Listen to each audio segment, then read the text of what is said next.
Good afternoon po, Dean Marie Galario dito po sa Biga, Balagtas, since 1792 po. Sa ganitong oras po kasi, ayan, napakarami pong kabataan dito nagpa-practice ng kanilang mga activities sa kanilang paaralan at lalo-lalo na po ngayong Desyembre. Nakita niyo po yung ating interview kanina sa isang bata na si Manuel at sinabi niya na kung hindi daw binawi ni Rizal ang kanyang mga pahayag sa mga praile, malamang daw sa ngayon walang naniniwala sa simbahang Katoliko. Kaya dapat daw yon na binawi niya.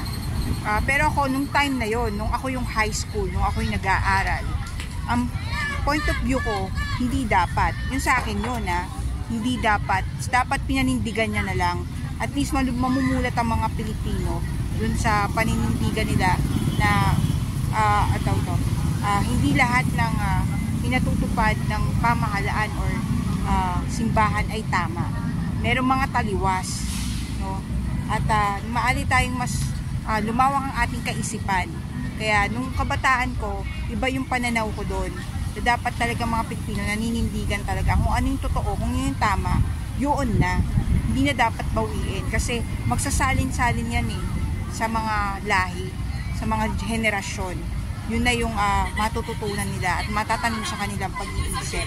Kasi alam naman natin, maraming mga aral na mali-mali dahil ang yung bumangon sa ating bansa ay galing sa paganismo, na dapat itama ang mga tradisyon na yan na hindi talaga sa Kristyanismo, sa tunay na Kristyanismo. Dapat sana na itama. So, sa ganung punto, nung ako ang kabataan, tumututol ako sa retraction na yon. At para sa akin, bilang Pilipino, mas kinikilala ko ang himagsikan. Mas kinikilala ko yon. Dahil kung hindi dahil doon, hindi pa rin magigiba ang paghahari ng Espanya dito sa bansa natin. Kasi parang holy war yun Walang kalayaan kung walang pagbububo ng dugo. Kung hindi magsasakripisyo, hindi natin makakamit ang kalayaan. Si General Luna na rin na may sabi, hindi makakamit ang kalayaan sa pagkalinga ng ating mga pamilya, kundi sa katubusan, sa pagtubos sa pamamagitan ng dugo.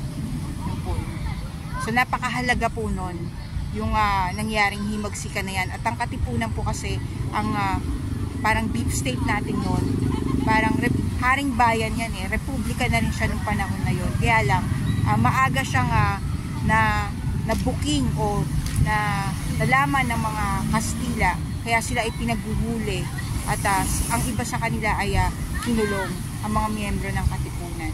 So, hindi pa naman nasa panahon, napilitan na po talaga ng wala pa sa panahon na sumuong sa pakikipaglaban ng ating Supremo. Kaya po nangyari yun.